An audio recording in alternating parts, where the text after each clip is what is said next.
So in my process of getting sober, I went to, I already let you guys know, like 10 different detoxes because I really wanted to be sober. I never had a follow-through program. You know, you have to build a sobriety network. I definitely think you need to work the 12 steps. And I'm not supposed to talk about the 12 steps in public, but for me it's a lifesaver, so why wouldn't I want to share that news? I had called rehab, the Brighton Recovery Center in Florence, Kentucky, and I was put on the waiting list. And to stay on the waiting list, you have to, call at least once a week.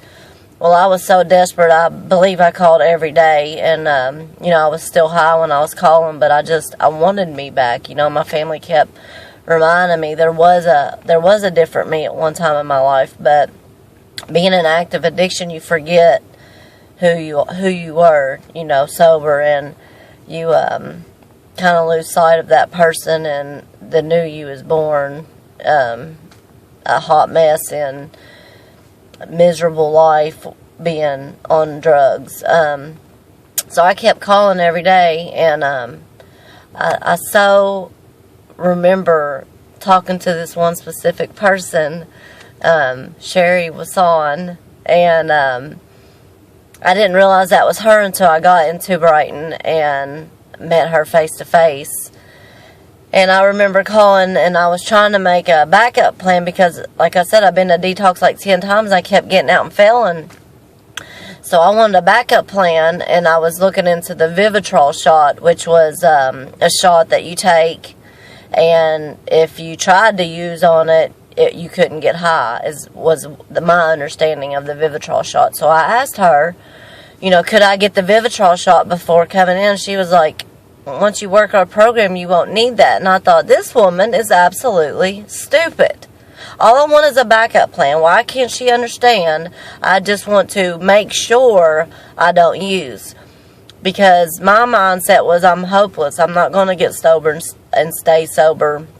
I wanted to, but my brain was so far back in drugs that I had no hope. It was other people's hope who showed me the way, and them telling me I could do it, and them telling me, like Sherry saying, you won't need that after working this program. If you work your program, you'll be okay. And me just crying to her and explaining I didn't understand. And, I remember talking to her for 20 or 30 minutes, and she just has the biggest heart of gold. And I love you, Sherry.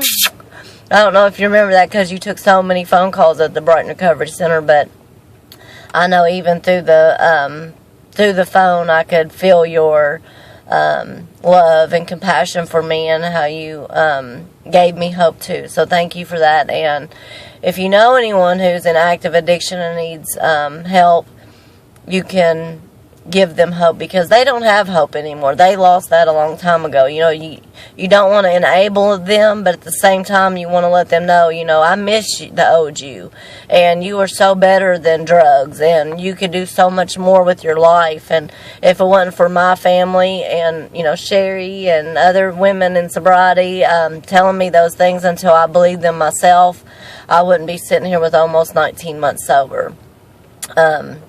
I love you guys, and all things are possible, and God is good. Bye, guys. Love you, Sherry. Mwah.